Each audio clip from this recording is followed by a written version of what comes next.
bakal diberengenahan gerage eta geus kapanggih ku wali Allah nu ngaran Syakikil Balki ngeunaheun sakira ternyata tina hasil dua ngawarung mun ngawarung teh mah jadi lancar ngawarungna anu balanja masyaallah eta ngeungkeuy ngahutang kabeh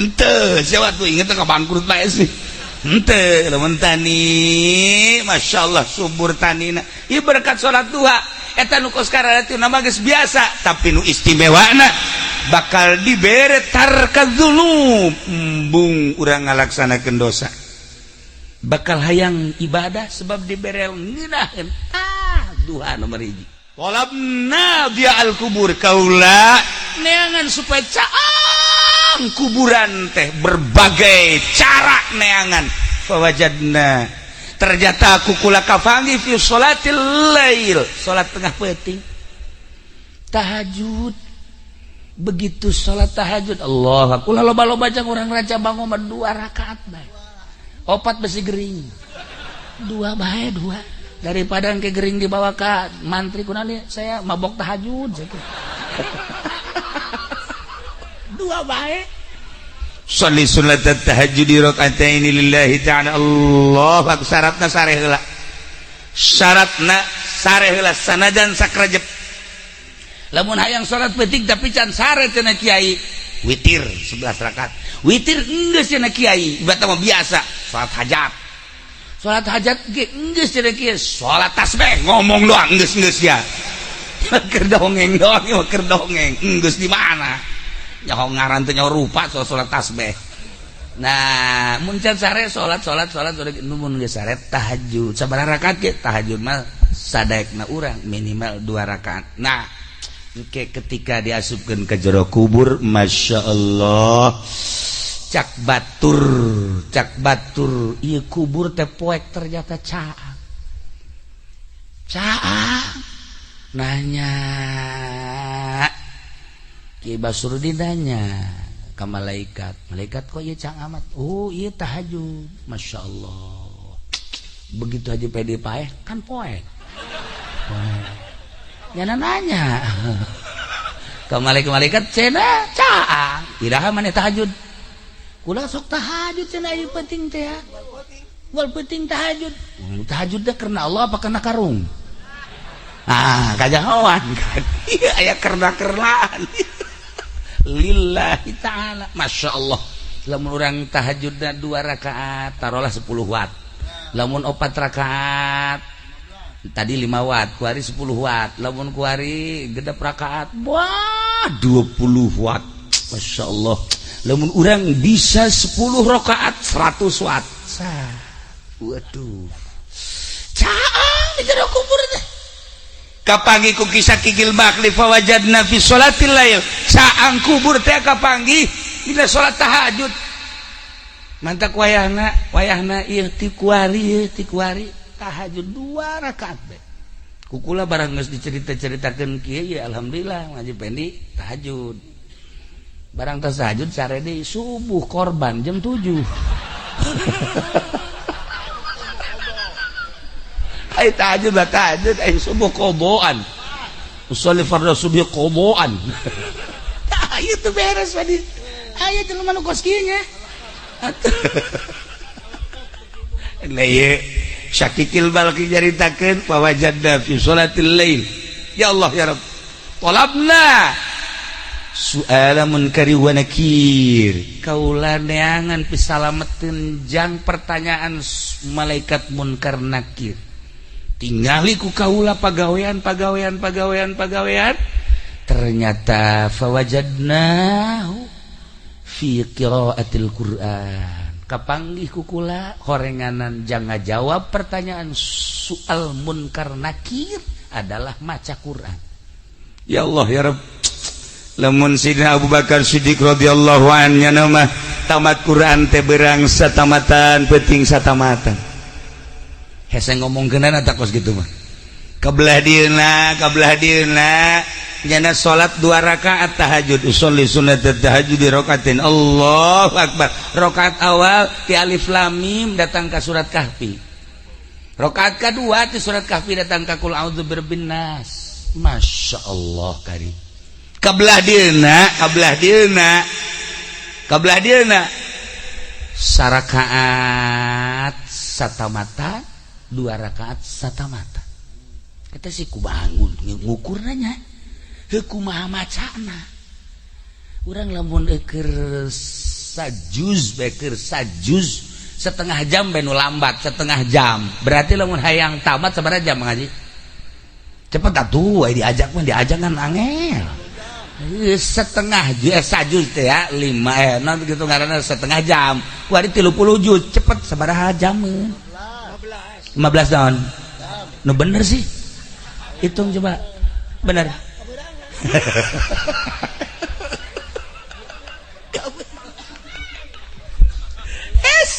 Kok ieu bisa rakaat saquran 2 rakaat saquran deui.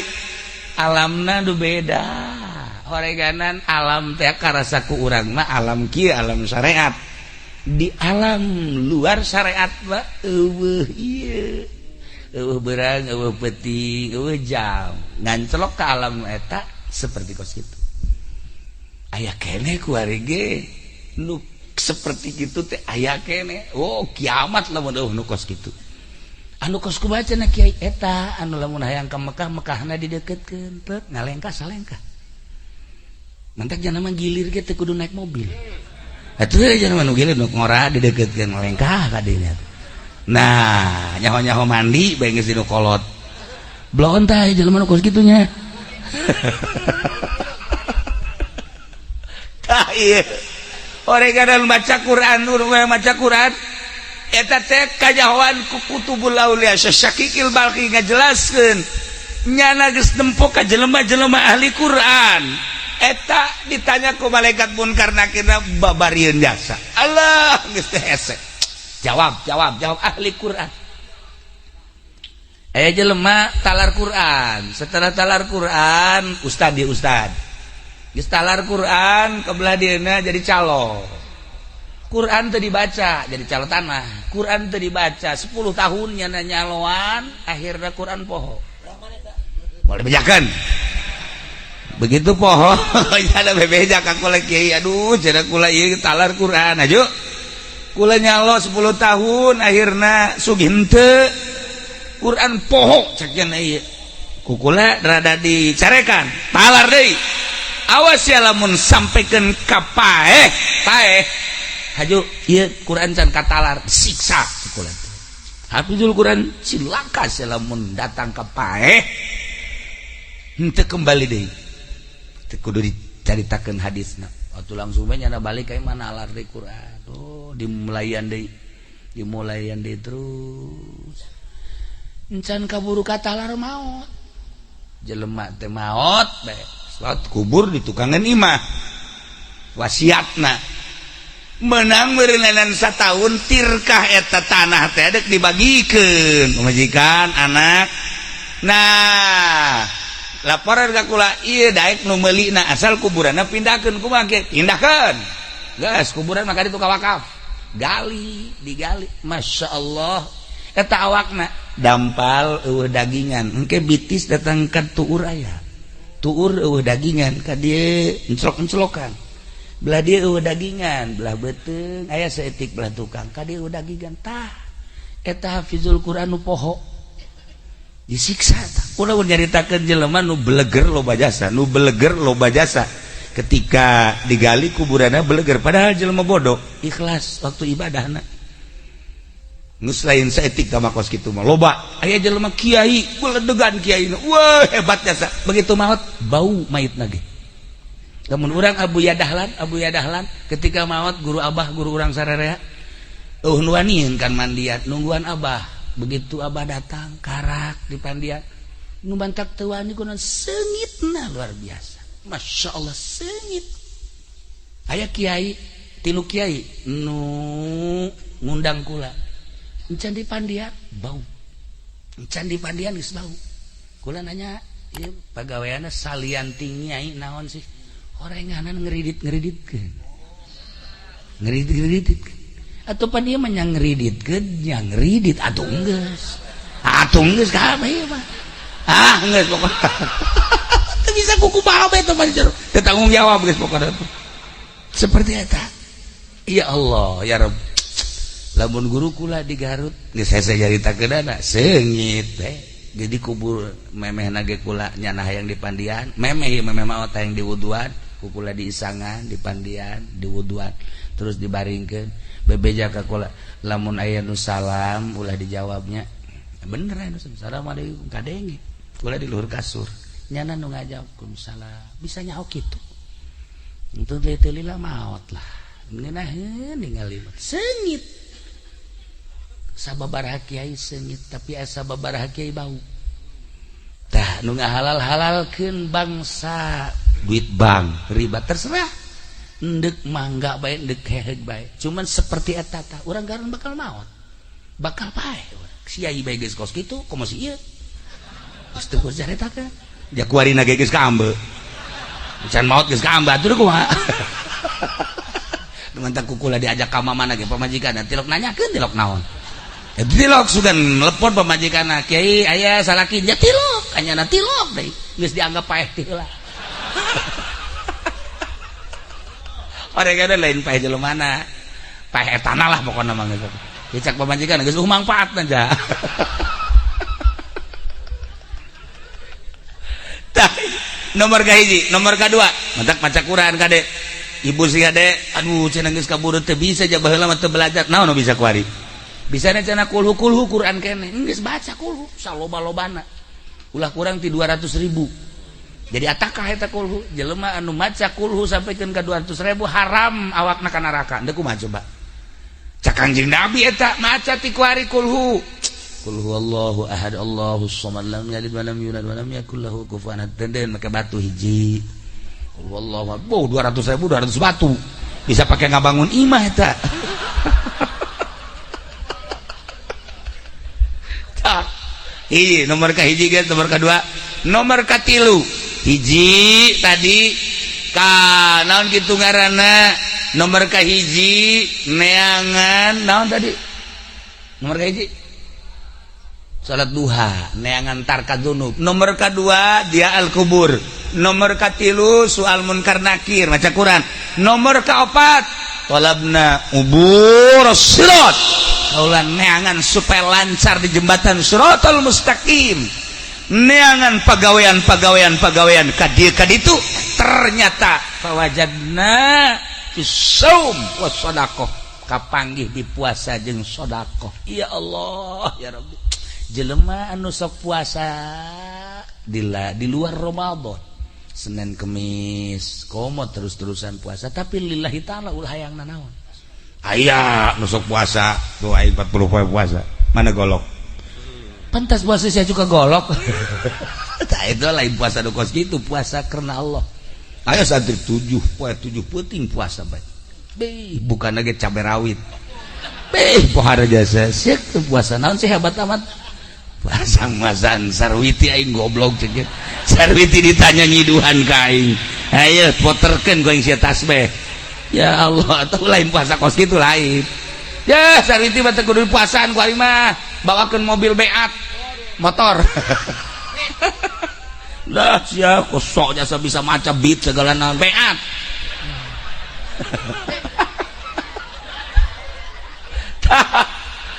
Masya Allah. Tapi kadang-kadang aya sih awewe teh dibawakeun mobil ge embung bae.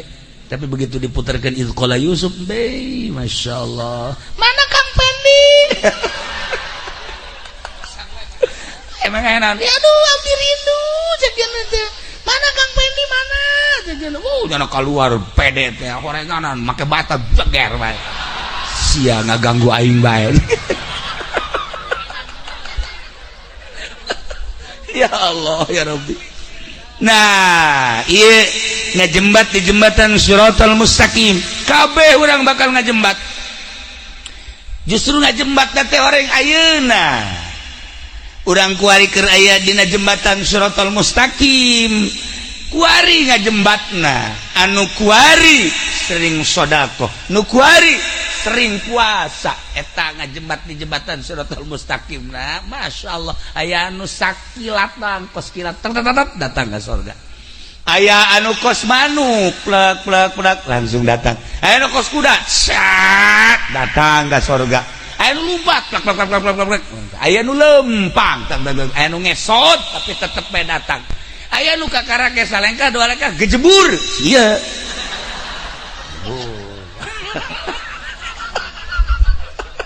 Jangan gejebur bae bagus teh ti awal. Aduh kahadean teh kumaha tuh. Sodako. Masya Allah can nyorang kulang ngadenge di pondok aya nu ngaluarkeun zakat di saya hiji penny jajan malah mah zakat batur dicokotan. Aya jelema ngahadiahkeun kipas di masjid. Masya Allah maot tiis di jero kuburna kan ditanya. Begitu ditanya maca Quran osok ieu tiis daun ieu tiis teh maneh baheula ngajariakeun kipas di masjid. Masya Allah hanjakal teu AC cekna teh. Aduh nyaho kieu mah ieu kipas-kipas anu kuari dinikmati di masjid tah kuari maneh nu tiisna. Masya Allah alhamdulillah jeung tiis kan sedekah ieu dak jelema ya Allah ya Rabb Mang Haji kula ieu can dahar ti kamari ya tah bere tah. Aduh dulur kula ge ieu teh sararusa tah dibere tuh batur anu kesempit hatena kemudian dibere jembar hatena ngenyebrang di jembatan Siratal Mustaqim na babari datang ka Haji Pendi. Haji kula ti kamari can dahar saha ye tu lain dahar sia teu kuat aja lain dibere di aya deui ka dieu aing dinasehatan ku aing ye aing jelema hirup mah ya sing hadis ya datang ka sia teu dahar berarti kan kudu usaha jelema kan keur lapar dibere nasehat lapar mah bere sangu lain nasehat nyana geus kieu bae tukang nyekelan batu mana ya ku aing aya sia ku aing sia diwewelkeun sia ku aing. Masya Allah jelema butuh dahar bere dahar nasehatna jelema butuh ilmu bere ilmu nasehatna jelema hayang kawin bewe awewe nasehatna. Nah ieu aya jahe kemudian hayang kawin bere lalaki eta ngaranna nasehat siap. Siap hayang atuh sanu hayang awewe kemudian nyana pamajikan geus ngusir. Tah ieu nasehat teh lain ceramah nu asli mah kumaha kebutuhan. Masya Allah karim.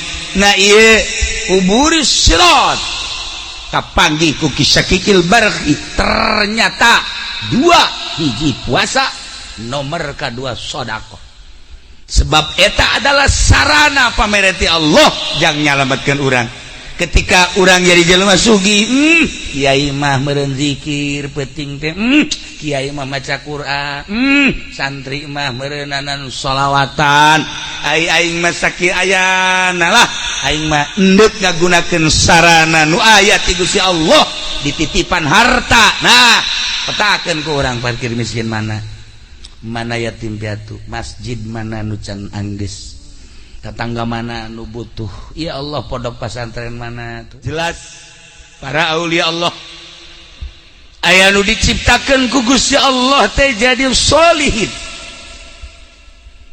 anu bisa hablum minallah hablum minan nas jeung manusia para aya codeka istimewa pikaresepeun lantaran mun nyana nangga jeung tatangga silih ajeuna silih asah silih tanya silih bere silih doakeun pan ari di lembur pondok mah jeung tatangga ge teu wau kampung pondok teh kampung si eta teu wau jeung tatangga bahkan lamun eta tatangga tabrakan hadege pada eta senep kana jajan tuh sholihin mah Masya Allah jeung tatangga jeung babaturan indah boga babaturan sarua pada ngawarung warungna maju alhamdulillah Gusti keun bae abdi mah teu maju ge asal babaturan abdi bae eta ku bahasa ngeunaheun pibuktieudeuna Masya Allah aya nu tani sawah babaturan urang mah baragus di desa sawah urang mah kuareng alhamdulillah Gusti kajen nu abdi mah kuareng ge asal babaturan bae bararagus tah lamun kos kitu kan ngeunaheun ieu mah lain kitu pan Gusti kok nu abdi kuareng nu itu henteu awas bawakeun bensin ku aing sia tah eta hararese hablum minan nas narapi geus puguh hablum minallahna sholihin sorga sarua kedeh mantak urang aing ngadoa zalikal fadlu minallahi wa kafa billahi alima zalikal fadlu minallah na eta dianta ya hadiyal mudillin wa ya rahimal mudnibin wa ya mukila asaratil asirin wa ya mujibas sualil abidin irham ya Allah hadaka min dzal khatil azim wal muslimina kullahum ajmain Allahumma ja'alna ma'al akhyaril marzukin alladzina an'amta 'alaihim minan nabiyyin was-siddiqin wasyuhada'i was-shalihin wa hasuna ulaika rafiqa dzalikal fadlu minallahi wa kafa billahi alim. Hayang ya saurang di akhirat dibarengkeun jeung para rasul Allah jeung para nabi Allah jeung para siddiqin jeung para sholihin di akhirat bakal dikelompok-kelompok dibere bendera saurang-saurang urang milih di bendera nu eta tadi berangkat menuju surga Allah subhanahu wa ta'ala. Haji Pendi moal ka aja moal lantaran kuarina ge bendera na Golkar PDI geus aing mah ti kuari pepegatan jeung si aing gua teu hayang aing aduh rusak hiji jeung nu kos kararitu mah ieu aing mah benderana geus teu kudu make bendera kitu aing mah benderana Al-Qur'anul Karim mulai bendera-bendera kos hati mah palalaur aya nu wasiat sagala abah mamon paeh bendera PDI kuburkeun ka jero goblok teh urang pondok tolong bendera Golkar asupkeun ka jero emang ayat kursi budak ayat kursi gitu beunang diasupkeun ka jero paling ditulis di boehna make cidu-cidu ge ulah cidu Haji Pendi atuh cidu ahli Allah saya tuliskeun gede Allahu la ilaha illa huwal hayyul qayyum la ta'khudhuhu sinatun wa la di boehna beunang omat tapi beusi ka urang dieu maot coba Haji Pendi gerokeun keuna nulis bah teu malaikat ge kieu bae ieu tulisan saha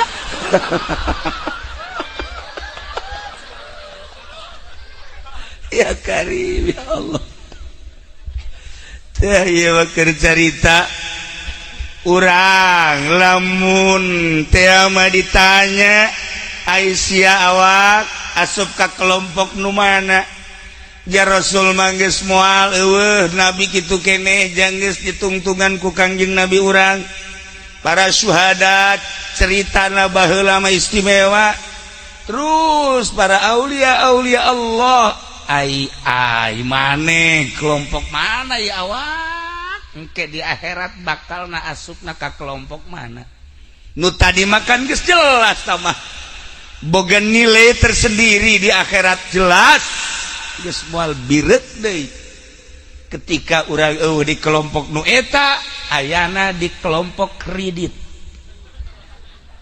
ayo sia kelompok kredit motor can anggeus datang ka ayeuna mobil kitu keneh ieu mah motor jeung mobil datang ka dibawa deui ku bank da kuari can nyokot deui ieu kelompok eta ya Allah ya Rabb sia dek kade urang ieu kukumpulan di dieu teh lain diondang ku keluarga lain diondang ku kula lain diondang ku kori lain diondang ku tokoh dia diondang ku Haji Sukari cik almarhum Haji Sukari wahai urang kampung Rancabango ye abah Haji geus paeh maot besi sopan teh urang dieu mah paeh bae beda kan ai maut maka jelema ai paeh maka kebo ya urang dia anggap kebo lah atuh bahasa ge kan beda di Bandung hayam di dia kotok di Bandung mah tai kotok di dia mah tai hayam dibalik di Bandung mah kan itu piceun tai kotok ngarada ge ka kotok ulah sopan di urang mah di urang piceun teh tai hayam haji peni ge gugol sok kadenge tai hayam piceun tanya ku urang mah aja dahar jeung kotok ih dahar jeung kotok taina hayam blon teh coba saya tidak ngerti datang ke paeh asana mah moal ngerti ge sih mah ya Allah tah cek Abah Haji masyarakat keluarga ya Abah Haji geus aya di jero kubur geus teu bisa barang dahar deui beramal ge geus teu bisa sesuai jeung nu diucapkeun ku Kangjeng percis cek Abah Haji idza matab nu adam in qata amaluhu pegat amal paeh jelema pegat beramal deuk kumaha beramalna tuh jaga subuh nyawaan boro-boro salat puasa mandi ge di pandian mun aya nu mandi sorangan urang dieu paeh haju mandi sorangan deuk kumaha coba deuk kumaha coba begitu deui pandian ulah waka kayak kula mandi sorangan atuh urang dia bisa ngajengkang kabehan tapi aya jelema nu mandi sorangan saha tuh Gunung Santri soleh Gunung Santri nuku urang sok dizarahan nyana mah maot di luhur gunung terus nyiapkeun boeh sorangan ngagali kuburan sorangan mandi sorangan Masya Allah wali itu mah jelas nama wali mah geus macem-macem geus wali mah zahirna hungkul nu maot teh batinna menti dari sia ku ari geus pae ja kaleuna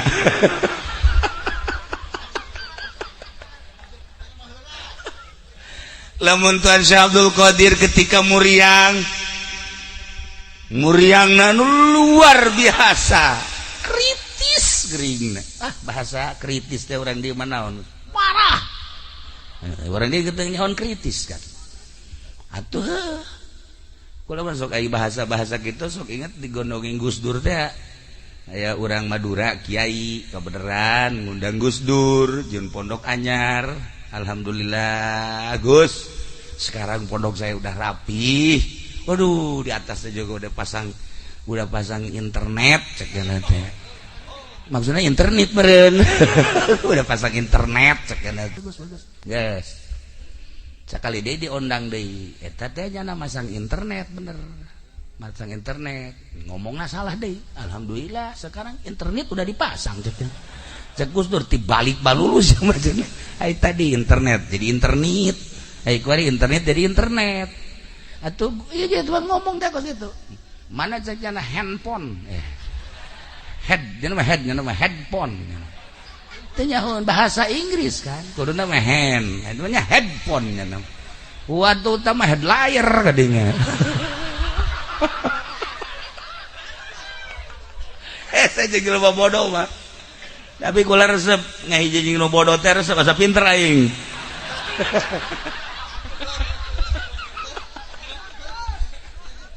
ya dan Syekh Abdul Qadir muriang parah pemajikanana anakna insuna kabeh daratan tuan saya geus kieu napas geus kaluhur ka handap napas geus kaluhur ka handap sareuri kabeh pemajikanana anak jeung insuna udang tuan saya wahai pemajikan wahai anak wahai incu ulah ceurik ceknya Abah ulah dicengcerikan muriang nu ieu mah moal waka maot abah mah muriang ieu mah melila kene abah ka maot cek anakna kok bisa lila kene emang abah apal-apal tuh di Lauhil Mahfuz aya kene anak abah hiji deui can kaluar ditonggong abah engke bakal dingaranan Abdul Rozak. Oh eta meureun Cilongok teh nya.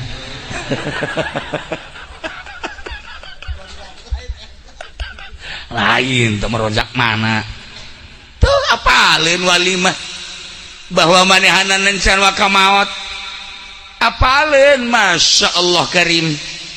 Namun kemari kula di Jogja dongeng aya seseorang nu ngaran Muhtadi, jelemana biasa bae tani jelemana.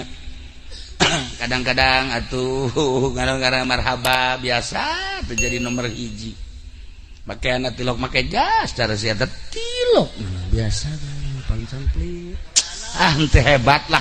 Secara pandangan kasat mata teu hebat. Begitu tatanggana aya nu maot daratang jelema ngalayat kabeh tadinya termasuk nyana. Begitu nyana ningali seuri nyana mun ceuk bahasa Sunda mah can maot nyana mah. Atuh cek keluarga can maot kumaha aja geus teueuh nyawaan. Sekali deui encan can maot. Sarkelan ku jelema dipencetan dampal sukuna. Bahkan mun di Rancabango mah sok digegel. Ya geus eueuh. Eueuh geus maot. Kabeh menyatakan kiai-kiai jeung kasepuhan-kasepuhan maot. Cek nyana acan. Geus bae.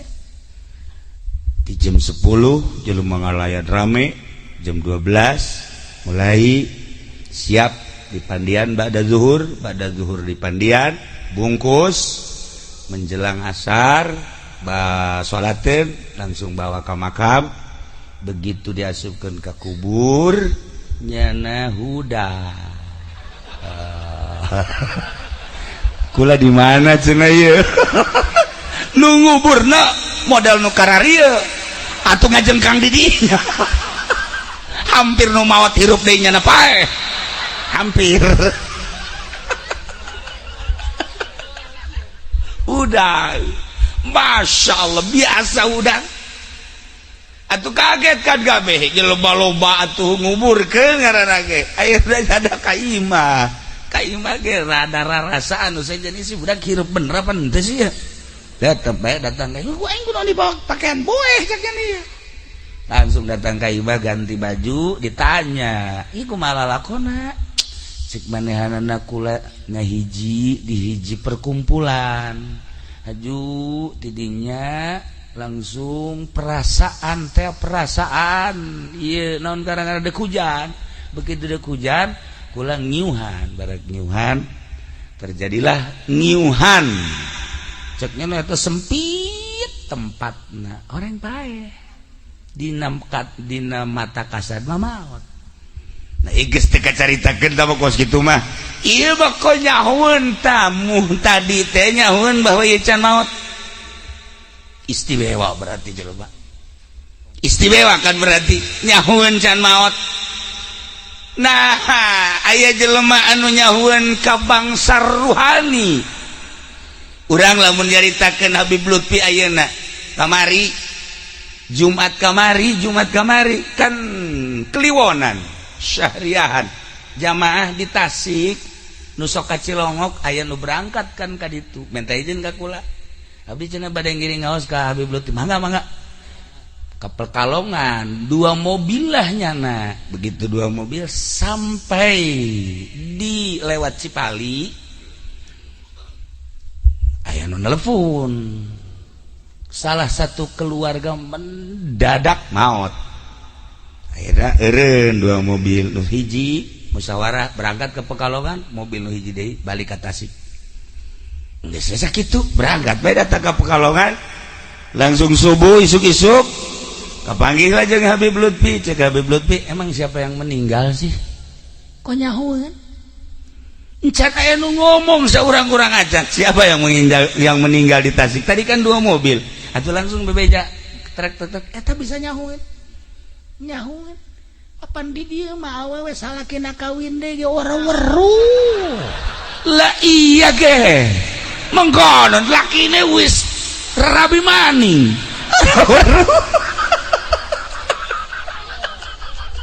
Tertanda ruhani urang jauh. Deres tah mah salaki teu kajauhan ku pamajikan.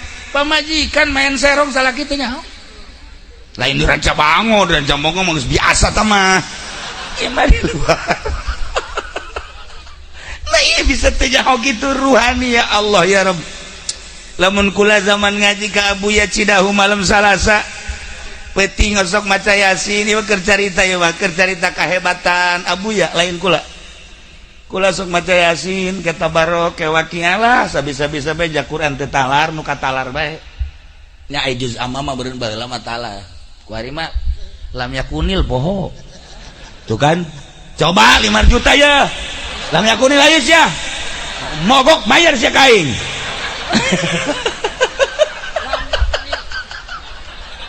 kuku lagi sok ditangtangan tetalar boro-boro lam yakunirnya nama izazul tetalar cencengan hampura kieu geus kolot mah kieu lain geus kolot tiba heula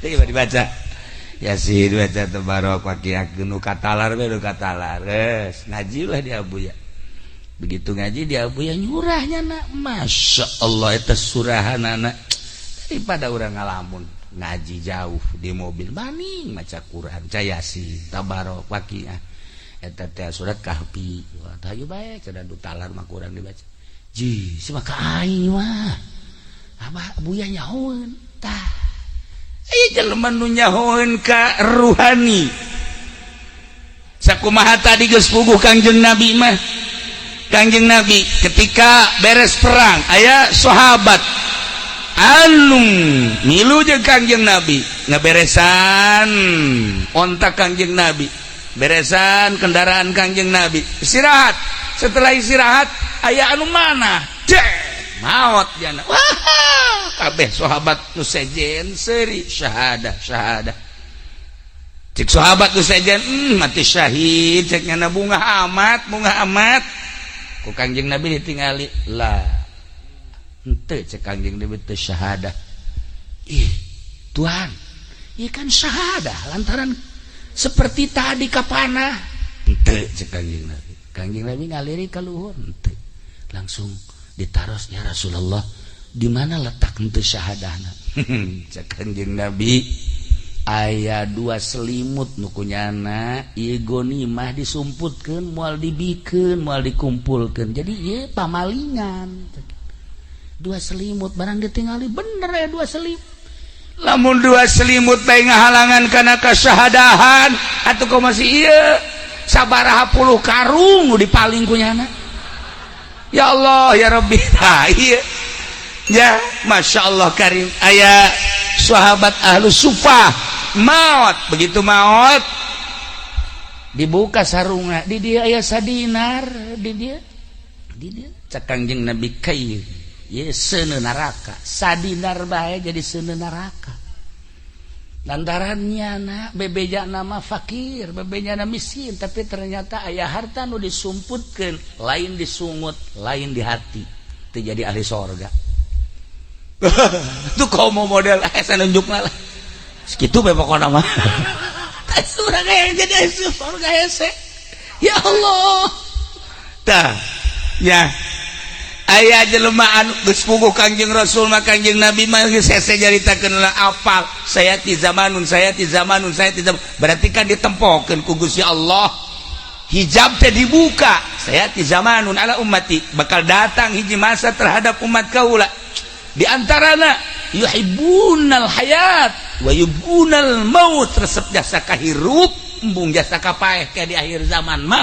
resep jasa hirup embung paeh sehingga ku resep-resepna hirup embung paeh embung berjuang nu ngaran nyekel senjata tidak perang ngalawan musuh Allah ngaluhurkeun agama Allah embung sebab besi paeh ketika nyaritakeun tentang agama embung nyaritakeun nu bener besi ditewak besi paeh engke di akhir zaman mah kiai ustad santri geus puguh pamarentah embung paeh ge paeh teh embung lantaran ieu kangeunahan hirup di alam dunia teh resep kana dunia embung kana paeh Kangjeng Nabi nyaritakeun sayati zamanun ala ummati yuhibbunal hayat wa yuhibbunal maut boro-boro kita perang kita berjuang boro-boro kita masantren hungkul ge ulah aya sakola masantren hungkul embung besi teh hirup embung santri cereknya teh lain jelema santri mah setengah jelema ulah mondok engke kumaha ka dituna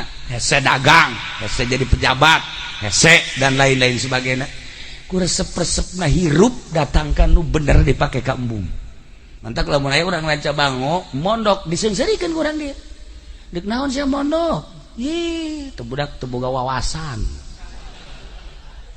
padahal mah santri mah wawasanana leuwih ti pejabat leuwih ti mahasiswa leuwih ti sagala atuh pasti mahasiswa mah paling nyaritakeun wawasan dunia kumaha politik kumaha ekonomi santri mah kumaha ngajembat di jembatan Shiratal Mustaqim geus lain urusan dunia deui santri mah tuh kumaha caritana engke di jero kubur masyaallah karim kumaha caritana dan kumaha caritana engke setelah maut eta lain wawasan teh jadi lamun Kangjeng Rasul mah geus jelas para syuhada geus jelas Sayyidina Umar Sayyidina Abu Bakar lamun urang nyaritakeun kaistimewaana tentang ruhani apa haleun atuh lamun Sayyidina Utsman kadatangan tamu assalamualaikum waalaikumsalam Sayyidina Utsman senyum aya keneh nu zinah cenah cek manehna saat ieu nu zinah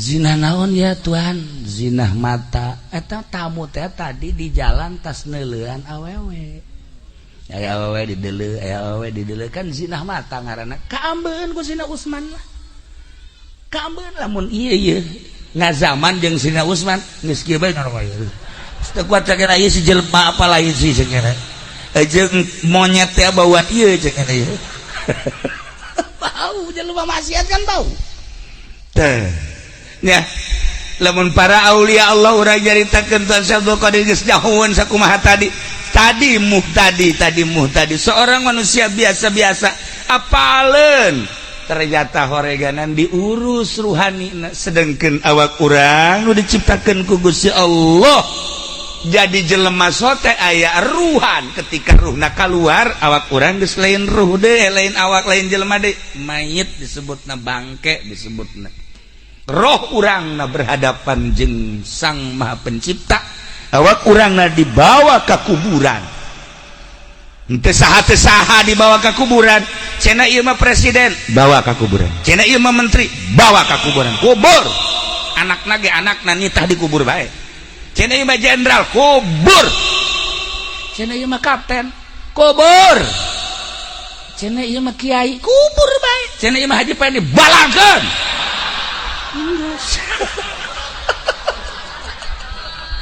dikubur baik nu teh dikubur kabeh nu kuari siap dan jenderal nu kuari siap dan kolonel nu kuari siap dan lantaran letnan haehnyana anak buahna nu nincakannya ayeuna di abuya di kiai di mama maut muridna nu nincakan kuburanana ngan teu can cahaya atuh paeh ge ari anu sok ibadah mah lantaran paeh teh didamba-damba paeh teh sebab deuk istirahat di jero kubur ngeunaheun paeh teh teu salat teu puasa teu zakat geus teu ngaji deui hirup di jero kubur menikmati hasil ibadah ngeunaheun tuh nyahonya mah alhamdulillah daek isukan paeh mah ngaji cenah alhamdulillah geus diheula batunya penipu ya jemaah orenganan aya paranti nah awak urang lamun sehat ngeunah dahar asli rarasaanana asli lamun sehat ketika urang dibere jeruk amis asli berarti sehat ketika urang dibere semur amis ngeunah sehat lantaran dibere urang anggur amis sehat normal lah ngeunah ketika dibere gering ulah gering parah sari awan bere jeruk mulai guys aduh bere sambel dia ngabunuh aing tuh ieu be nyeri huntu ieu geus nyeri huntu geus sabulan teh cager-cager masa sih air nyeri huntu sabulan jadi lo kayak di mana ge paling 2-3 selesai ieu mah sabulan encan cager-cager ieu teh berarti SMS ti malaikat Israil nu sebenarnya mah geus SMS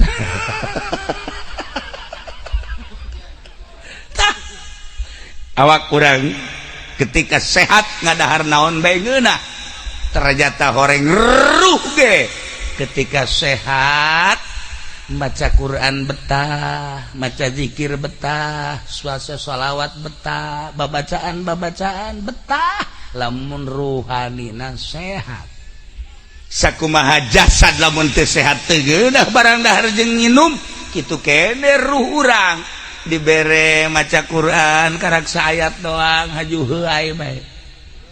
A'udzubillahi minasyaitonir rajim. Bismillahirrahmanirrahim. Yasin. Wal Qur'anil Hakim innaka laminal mursalin.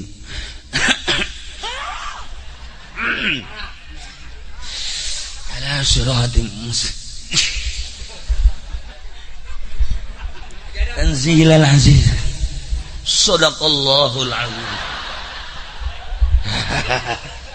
Barang dari TV mah aja sajam 2 jam kuat berarti ruhna gering ya ruhna teu daekeun barang dahar. Masya Allah salawat 4444 oh memeh berangkat 444 atuh masih kene seuri 44 masih kene. Allahumma shalli salatan kamilatan wa sallim salaman taman ala sayyidina Muhammad alladhi tunjina bihi min jami'il ahwali wal afat wa taqdi lana bihi jami'al wa tutahhirna min wa tarfa'una jami'il khairat. Akarang sabalik doang geus galentu atuh ieu mah lamun dibere 100 paeh jeung magosna ruhani dah berarti gering ruhani dah gering. Masya Allah karim lamun waliullah teu eureun-eureun maca sholawat zikir teu eureun-eureun zikir jeung maca sholawat teh lantaran lazat ngeunaheun nikmat. Masya Allah urang nyaritakeun nikmat urang mah kana kadaharan para aulia Allah para sholihin nikmat mun maca Quran ngeunaheun lain cara tadi maca Qur'anna aong-aongan lain tengah peuting jam 3 nu tadi ge masalah jang syiar narik-narik supaya orang bisa sekali-sekali sok geura supaya orang dia jang ngeunaheun teh soraan ri urang mana sing geus kawin teh encan haju nanyakeun gitu bae kan atuh sanajan geus kawin aya kakarak hiji mah masalah nah ikut carita jam 3 buka Quran baca sorangan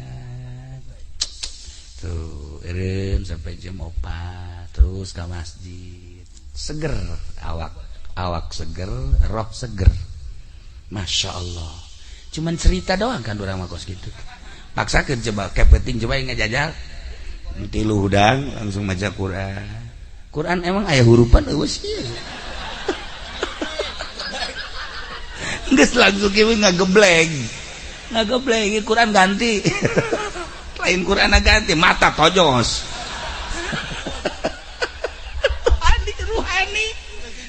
ruhani gering. Masya Allah dementak lamun di torikoh mah ya perkumpulan para murid khusus temenangka iluan kuno sejen aya nu nanya kiai kok bisa teu ilu bae kami ulah kok bisa ulah sih kitu amat ulah lantaran nanya deui moal kuat nu matak diulah teh moal kuat ya zikir lagi kan sampai 10.000 tadi zikir 100 bae kadeuleun geus goyang illallah nu digigir kula bae illallah kula geus boga rarasaan ieu budak kudu dibodem ya illallah karang 100 geus illallah asal 200 geus usoraan atiga calangap geus 200 lah oh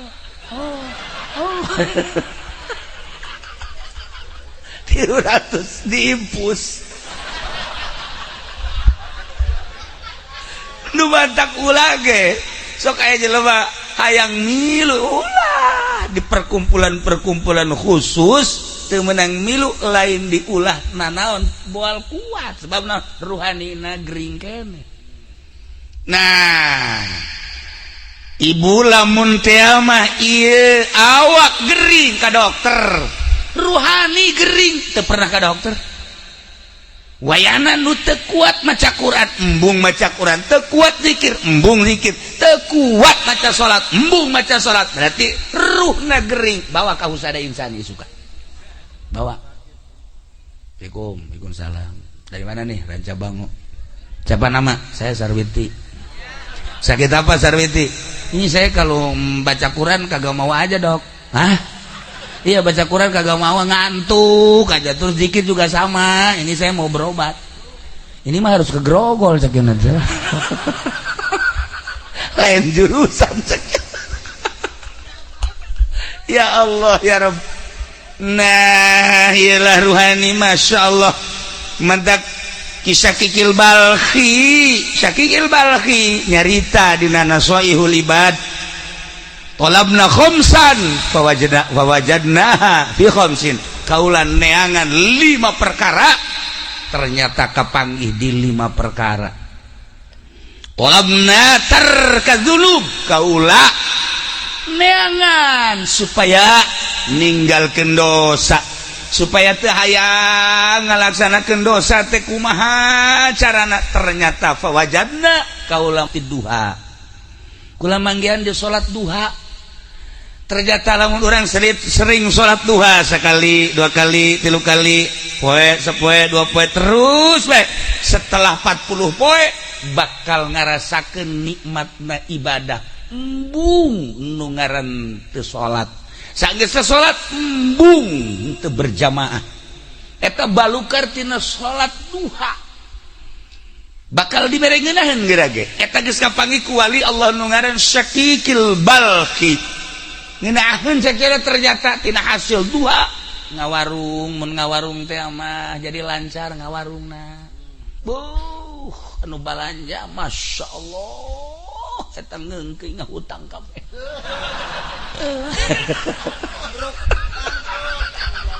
henteu siapa tuh inget ka bangkrut bae sih henteu lamun tani Masya Allah subur tanina ieu berkat salat duha eta nu kos kararatina mah geus biasa tapi nu istimewana bakal dibere tarkadzunub embung urang ngalaksanakeun dosa bakal hayang ibadah sebab dibere ngeunaheun duha nomor 1 nomor kedua talabna bi'al kubur kaula neangan supaya caang kuburan teh berbagai cara neangan fawajadna ternyata aku kula kafangi fi sholatil lail salat tengah peuting tahajud begitu salat tahajud Allah kula loba-loba jeung urang Ranca Bango 2 rakaat bae 4 besi gering 2 bae 2 daripada engke gering dibawa ka mantri kunani saya mabok tahajud sakitu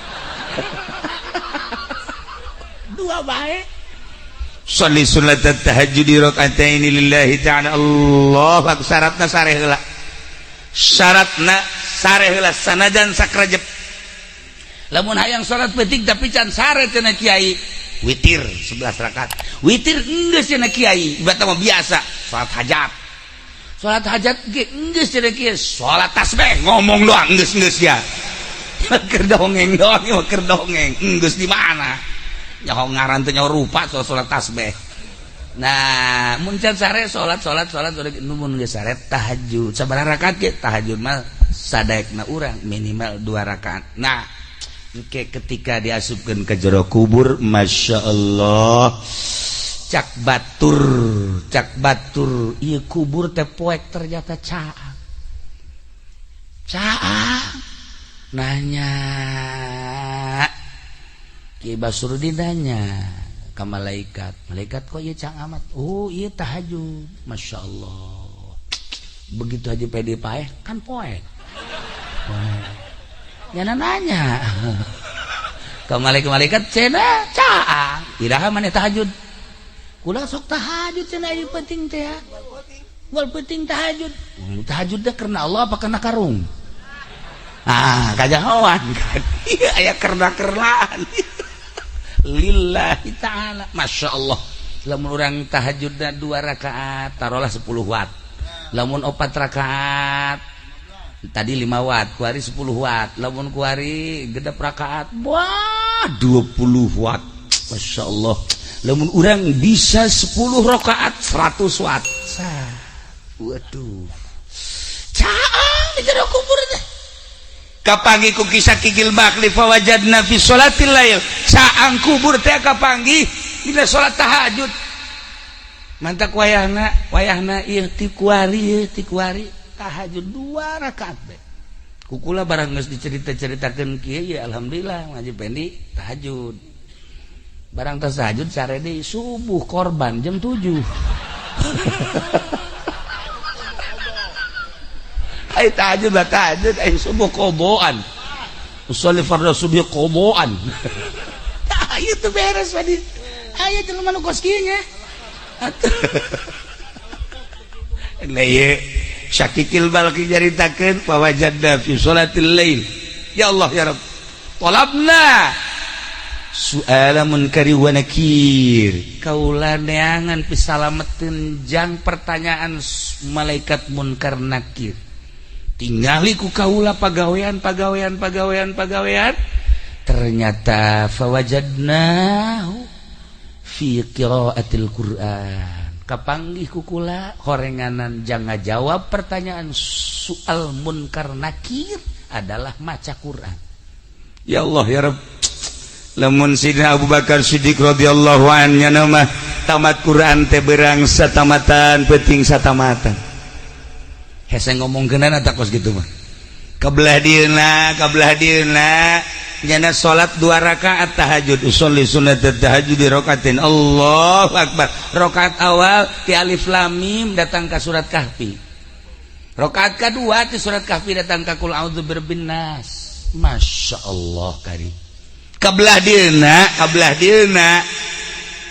dieuna sarakaat satamata 2 rakaat satamata.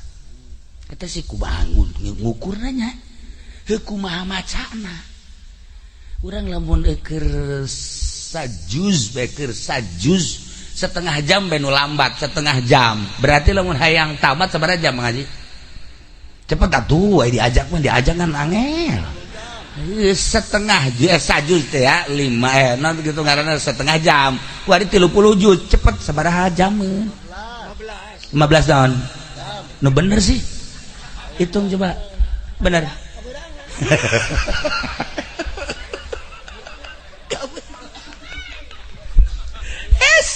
Kok ieu bisa rakaat saquran 2 rakaat saquran deui. Alamna nu beda. Horeganan alam teh karasa ku urang mah alam kieu alam syariat. Di alam luar syariat mah eueuh ieu. Eueuh berang, eueuh peuting, eueuh jam. Ngancelok ka alam eta seperti kos kitu. Aya keneh ku ari ge nu seperti kitu teh aya keneh. Oh, kiamat lamun eueuh nu kos kitu. Anu kos ku bacana kiai eta anu lamun hayang ka Mekah, Mekahna dideketkeun teu ngalengkah salengkah. Mantak jangan mah gilir ge teu kudu naik mobil. Atuh jangan mah nu gilir nu ngora dideketkeun ngalengkah ka dinya. Nah, nyaho-nyaho mandi bae geus dinu kolot. Bloon tah jelema nu kos kitu nya. Tah ieu. Oreganan maca Quran, urang maca Quran eta teh kajahoan ku kutubul aulia Syakikil Balqi ngajelaskeun nyana geus nempo ka jelema-jelema ahli Quran. Eta ditanya ku malaikat munkar nakirna babarieun jasa. Allah geus teh hese. Jawab ahli Quran. Aya jelema talar Quran, setelah talar Quran ustad. Geus talar Quran kebelah dieuna jadi calo. Quran teu dibaca jadi calo tanah. Quran teu dibaca 10 tahun nyana nyaloan akhirna Quran poho. Boleh bejakeun. Begitu poho nya bebeja ka kula kiai. Aduh cenah kula ieu talar Quran aju. Kula nyalo 10 tahun akhirna sugih henteu Quran poho cek cenah ieu. Ku kula rada dicarekan talar deui. awas ya lamun sampaikan ka paeh haju ieu Quran can katalar siksa sekolah teh hafizul Quran cilaka ya lamun datang ka paeh henteu kembali deui teu kudu dicaritakeun hadisna waktu langsung we nyana balik ka mana alar deui Quran dimulayan deui terus encan kaburu katalar maot jelema teh maot bae salat kubur di tukangan imah wasiatna menang meureunan satahun tirkah eta tanah teh dek dibagikeun majikan anak nah laporan ka kula ieu daek nu meulina asal kuburanna pindahkeun kumaha ge pindahkeun geus kuburan maka ditu ka wakaf digali masya Allah eta awakna dampal eueuh dagingan engke bitis datang ka tuur aya tuur eueuh dagingan ka dieu enclok-enclokan belah dieu eueuh dagingan belah beuteung aya saeutik belah tukang ka dieu eueuh dagingan tah eta hafizul Quran nu poho disiksa tah ulah nyaritakeun jelema nu beleger loba jasa ketika digali kuburanna beleger padahal jelema bodoh ikhlas waktu ibadahna geus lain saeutik tah makos kitu mah loba aya jelema kiai beledegan kiaina wah hebat jasa begitu maot bau mayitna ge lamun urang Abu Yadahlan ketika maot guru urang sararea nuanieun kan mandian nungguan abah begitu abah datang karak di pandian nu bantak teu wani kunaon seungitna luar biasa masya Allah sengit aya kiai tilu kiai nu ngundang kula encan di pandian bau encan di pandian geus bau kula nanya ieu pagaweana salian tinggi nyai naon sih orenganan ngeridit-ngeriditkeun atuh pan ieu mah nya ngeriditkeun nya ngeridit atuh geus ka ieu mah geus pokona bisa kuku bae itu mah jero tanggung jawab geus pokona seperti eta ya Allah ya Rabb lamun guru kula di Garut geus hese caritakeunana seungit bae jadi kubur memehna ge kula nyana hayang di pandian memeh maot hayang di wuduan ku kula di isangan di pandian di wuduan terus dibaringkeun bebeja ka kula lamun aya nu salam ulah dijawabnya bener anu assalamualaikum kadenge kula di luhur kasur nyana nu ngajawabkeun salam bisa nyaho kitu untuk teu lila maot lah ngeunaheun ningali seungit sababaraha kiai seungit tapi asa babaraha kiai bau tah nu ngahalal-halalkeun bangsa duit bank riba terserah endek mangga bae endek heheg bae cuman seperti eta tah urang garan bakal maot bakal bae kiai bae geus kos kitu komo si ieu geus teu kudu caritakeun jakuarina ge geus kaambe can maot geus kaambe atuh kumaha dengan tak kukula diajak ka mamana ge pamajikan tilok nanyakeun tilok naon tilok sugan telepon pamajikan kiai aya salaki nya tilok anyana tilok deui geus dianggap paeh ti heula orangnya lain paeh jelemana paeh etana lah pokoknya mah gitu dicak pamajikan geus mangfaat aja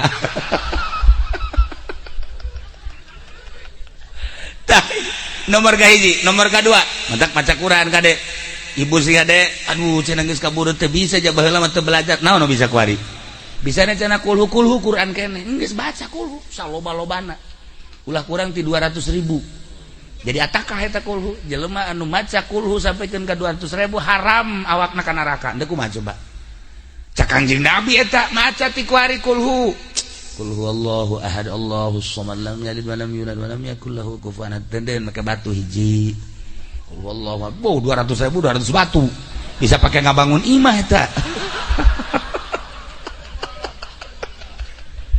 tah hiji nomor ka hiji guys nomor kedua nomor katilu hiji tadi ka naon kitu ngaranna nomor ka hiji neangan naon tadi nomor ka hiji salat duha neangan tarka dzunub nomor kedua dia al kubur nomor katilu soal munkar nakir maca Quran nomor kaopat talabna ubur sirat kaulan neangan supaya lancar di jembatan siratal mustaqim neangan pagawean kadieu kaditu ternyata fawajadna fissaum wassadaqah kapanggih di puasa jeung sedekah. Ya Allah ya Rabbi, jelema anu sok puasa di luar Ramadan Senin Kemis komo terus-terusan puasa tapi lillahi ta'ala ulah hayang nanaon aya nu sok puasa tuh aing 40 poe puasa mana golok pantas puasa saya juga golok tah itu lain puasa nu kos kitu puasa karena Allah aya santri 7 poe 7 peuting puasa bae bukan lagi cabai rawit pohara jasa siap puasa naon sih hebat amat pasang-masang sarwiti aing goblok cek sarwiti ditanya nyiduhan ka aing ayo poterkeun ku aing sia tasbih ya Allah atuh lain puasa kos kitu lain ya sarwiti mah teu kudu puasaan ku aing mah bawakeun mobil beat motor lah sia kosok jasa bisa maca beat segala naon beat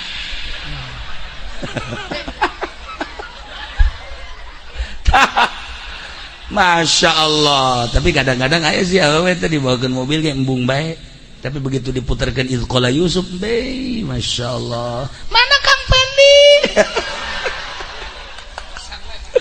emang enak ya aduh abdi rindu jajan itu mana Kang Pendi mana jajan jangan keluar pede teh horenganan make bata jeger bae sia ngaganggu aing bae ya Allah ya Rabbi. Nah iya ngajembat di jembatan Siratal Mustaqim kabeh urang bakal ngajembat justru ngajembat teh orang ayeuna urang kuari keur aya dina jembatan Siratal Mustaqim kuari ngajembatna anu kuari sering sedekah nu kuari sering puasa eta ngajembat di jembatan Siratal Mustaqim. Nah Masya Allah aya anu sakilat kos kilat datang ke surga aya anu kos manuk plek plek plek langsung datang aya anu kos kuda sak datang ke surga aya anu lumpat plek plek plek plek plek aya anu lempang aya anu ngesot tapi tetep bae datang aya nu kakarake salengkah dua lekah gejebur iya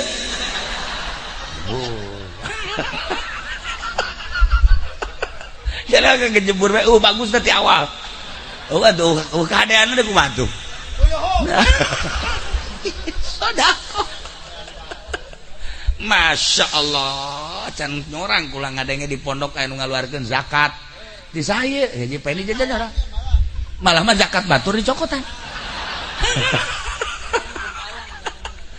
aya jelema ngahadiahkeun kipas di masjid Masya Allah mawat tiis di jero kuburna kan ditanya begitu ditanya maca Quran osok ieu tiis daun ieu tiis teh maneh baheula ngajariahkeun kipas di masjid Masya Allah hanjakal teu AC cekna teh aduh nyaho kieu mah ieu kipas-kipas anu kuari dinikmati di masjid tah kuari maneh nu tiisna Masya Allah alhamdulillah cek tiis kan sedekah ieu dak jelema ya Allah ya Rabb Mang Haji kula ieu can dahar ti kamari ya tah bere tah aduh dulur kula ge ieu teh sararusa tah dibere tuh batur anu keur sempit hatena kemudian dibere jembar hatena ngenyebrang di jembatan Siratal Mustaqim na babari datang Haji Pendi Haji kula ti kamari can dahar saha ye tu lain dahar sia teu kuat coba lain dibere di ada ini tidak sehatan ku aing ya aing jelema hirup mah ya sing habis ya datang ke sia teu dahar berarti kan kudu usaha jelema kan keur lapar dibere nasehat lapar mah bere sangu lain nasehat nyana geus kieu bae ya tukang nyekelan batu mana ya ku aing aya sia ku aing sia diwewelkeun sia ku aing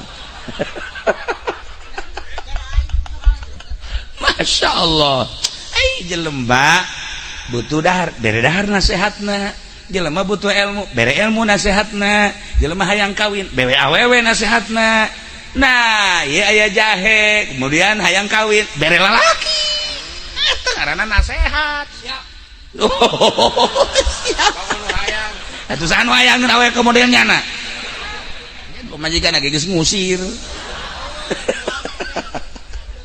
tah ieu nasehat lain ceramah nu asli mah kumaha kebutuhan Masya Allah karim.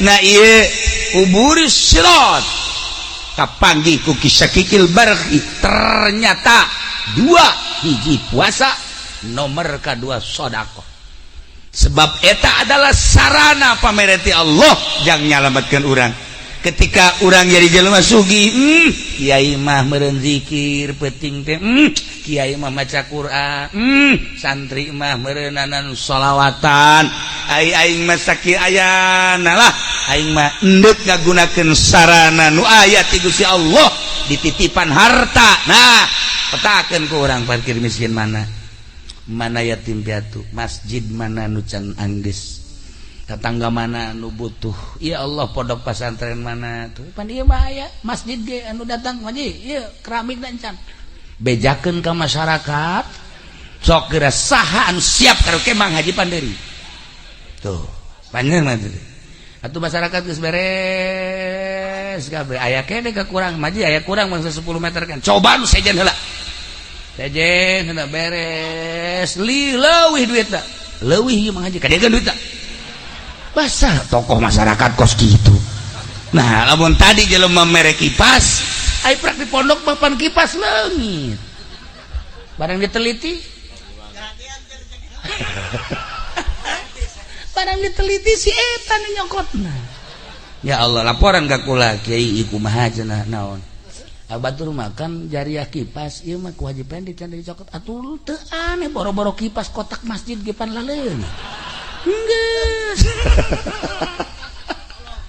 tah ieu si hade ya si hade nomor kaopat baca Quran jang soal munkar nakir jelas tamati kisah kikil balki nomor kaopat ka tilu nomor kaopatna ieu sedekah jeung puasa urang teu kuat sedekahna tiis bakalna di jero kubur teh urang loba sedekah teh ya Allah ya Rabbi di jero kubur ngeunaheun tiis nanya urang ka malaikat teh titisan ieu kipas aya tiis nu ieu tiis sa ieu ngabungahkeun fakir miskin masyaallah ieu nu pohara jasa tiisna tatangga ieu pohara jasa aya tiis pohara amat kahandap-handap tiis ieu keramik masjid ya Allah ya Rabbi geunaheun jasa sedekah ke lancar di jembatan Shiratal Mustaqim kalima talabna zillal arsy abdi neangan iiuh aras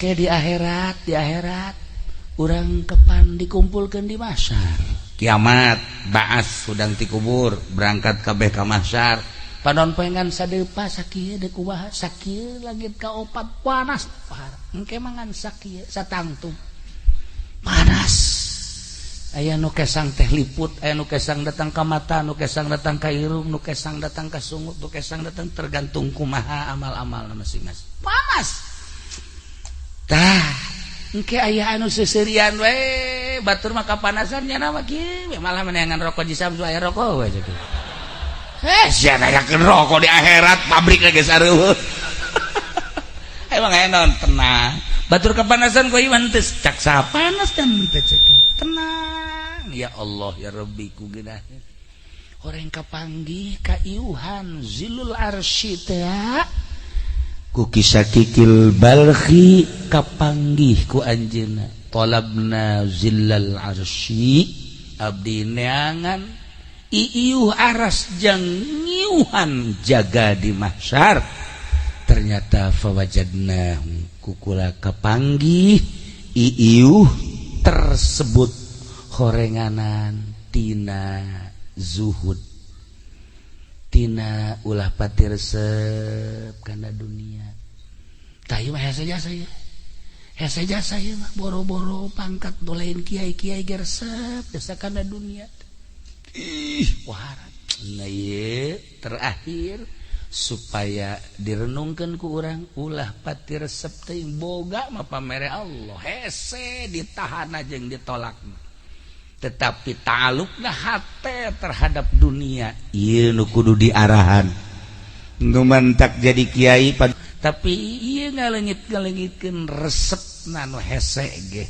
masyaallah mantak kula geus sababaraha kali ngomong ge kula geus teu dibere resep ye ngaji kieu teh dibere lillahi taala nu sababaraha urang ulah nu dititipan ulah iki ka dieu ge geus embung aya anu matang 10 jadi 60 ku embung aya nu 100 jadi 115 7 na jadi 15 ku embung sebenarnya mah iki mun bisa mah embung kan kula inget ka Abah Haji Sukari keur hirupna jeung sajabana ieu mah dorong doa bae barang datang ka dieu ieu mah jalain matang 10 mah kos muludan berarti keluarga nu teu nyahoeun ieu kunaon muludan ieu pan matang 10 mah tuh urang we ngariung tek terus berkat we sabakul kan beres tuh ari geus kieu mah deuk moal kaberkatanan ieu mah jalobaan ngan meureuganan jelema di dieu ge meureun hayang ngaji tah sakumaha tadi tah nya bukakeun mata hate urang saenggeus tah bukakeun pelakeun gerak cinta urang ka Allah jeung ka Kangjeng Rasulullah Muhammad sallallahu alaihi wasallam belah dieuna pelakeun ahli-ahli Allah di jero hate sebab eta lah anu ngajadikeun cukang lantaran kasalametan urang petunjuk anu tadi lain sambarangan awak urang supaya sehat gering saetik bawa ke mantri ka dokter ruhani urang ge sehatkeun ketika ruhani urang gering maka kudu didatangkeun ka ahli ruhani supaya urang resep salat lamun para aulia Allah salat teu eureun-eureun para sholihin salat teu eureun-eureun maca Quran ngunyem bae di mana bae komo nu talar Quran belah dieuna nu zikir maca sholawat ruhanina meureunanan sehat ketika awak urang ruhani urang teu sehat tanyakeun ka diri urang beuh meureun loba jasa panyakitan roh urang teh ketika taluar ti awak urang khuruj ani ruh maut ngaranna roh urang anu tadina bersih kuari dangkal lantaran loba karesep jeung nuturkeun hawa nafsu berhadapan jeung Gusti Allah na bakal teu ditarima ku Gusti Allah iyalah anu bahan jadi renungan geus ulah ngarenungkeun saha anu bakal jadi presiden ulah ngarenungkeun saha anu bakal jadi menteri ulah ngarenungkeun saha anu bakal jadi gubernur ulah ngarenungkeun saha anu bakal jadi bupati ulah ngarenungkeun kumaha urusan batur renungkeun diri urang ketika orang maut bisa tah henteu ngajawab pertanyaan munkar nakir ketika orang maut sempit apa lega sih kuburan orang ketika orang maut nu datang malaikat amal kasep apa goreng sih engke berhadapan jeung urang ketika orang maut di jero kubur nu aya nu dibikeun ka urang naimul qabri apa azabul qabri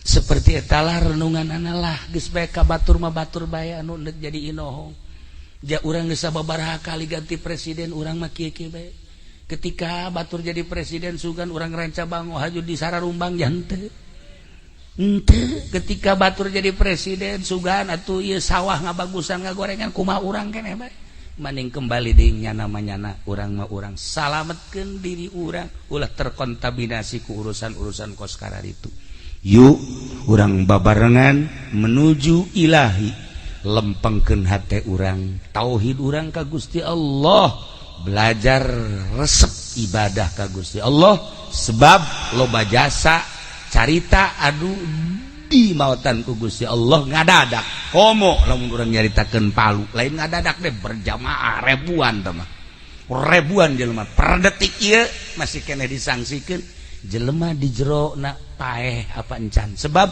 jeritan-jeritan kuari makin kadenge jeritan-jeritan nu kuari katimbun tade makin kadenge jeritan-jeritan dahsyatna luar biasa maka dipertanyakeun ieu teh maot apa encan sih di jero jelema teh dipertanyakeun kuari teh terus dahsyat jeritan-jeritan nu geus kaluar orok nu geus kaluar ibu-ibu seorang ustad geus kaluar kuari nyaritakeun di jero teh can pararae sedengkeun kuari teh geus dijadikeun monumen moal digali keputusan pemerintah setempat deh kumaha coba jelema di jero uyak-uyakan keneh siksa Allah nah ieu mah keur carita urang mau nyaritakeun kunaon jeung kunaon geus nyaraho kabeh geus ulah nyaritakeun eta mendingan renungkan diri orang mun aing isuk paeh amal aing nu mana nu bakal diterima ku Gusti Allah sakitu bae.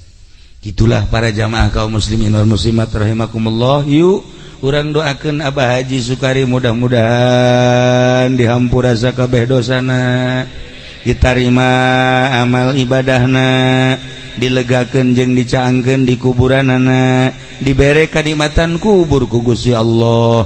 Dulur urang, bapak urang, emak urang, kumna ahli-ahli di dieu khususna umumna nu haladir di dieu, bapak urang, dulur urang nu geus marot, mudah-mudahan dihampura sakabeh dosana, dicaangkeun di kuburanana, dilegakeun di kuburanana, dibere kanikmatan kubur ku Gusti Allah Subhanahu wa taala. Urang nu can maot mudah-mudahan husnul khotimah. Mawa kalimatun thayyibah la ilaha illallah Muhammadur Rasulullah.